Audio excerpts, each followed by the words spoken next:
Voilà ce que moi je vais dire par rapport à notre diaspora. Venez, il y a de la place pour tout le monde. J'ai un client qui est en France et qui m'avait contacté il y a 3 ans à peu près parce que il a un projet qu'il avait lancé dans le même cercle vicieux d'un oncle et d'une tante et d'une maman, d'une sœur et autres. Et je ne parle pas d'un projet de 100 000 et de 100 millions, je parle du projet de 800, 900 millions, d'accord? Et un projet immobilier qui était bloqué parce que le projet avait été mal calibré. Ça veut dire que les financements qui avaient été levés pour le projet ne permettaient pas de boucler le projet. Et il est venu me voir. Nous avons restructuré le projet. On a levé les fonds supplémentaires qu'il fallait pour relancer le projet. Et aujourd'hui, ça fait 3 ans. Mais pendant ce temps, ces 8 villas sont en train de rapporter de l'argent. Et il a gagné du temps. Il m'a payé un peu d'argent, certes, mais il a gagné du temps. Mais il a gagné beaucoup d'argent. Donc pour moi, quand vous voulez investir, que vous êtes hors du pays, arrêtez de vouloir investir dans la complaisance. Donnez à des amis, à des frères.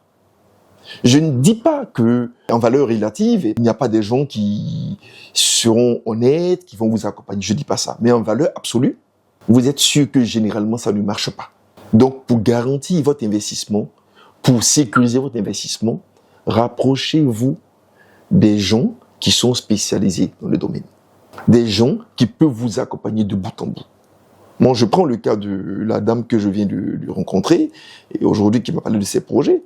Quand elle m'appelle du projet, je lui ai dit, écoutez, moi je ne suis pas un expert en agriculture.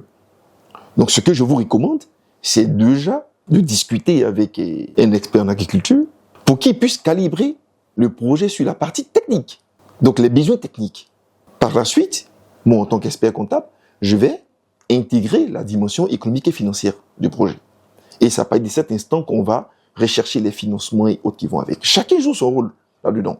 Au passage, elle aura payé chacun des professionnels, mais elle a une certaine assurance que vous, qui avez refusé de contracter avec des spécialistes, vous n'aurez pas. Donc faites attention.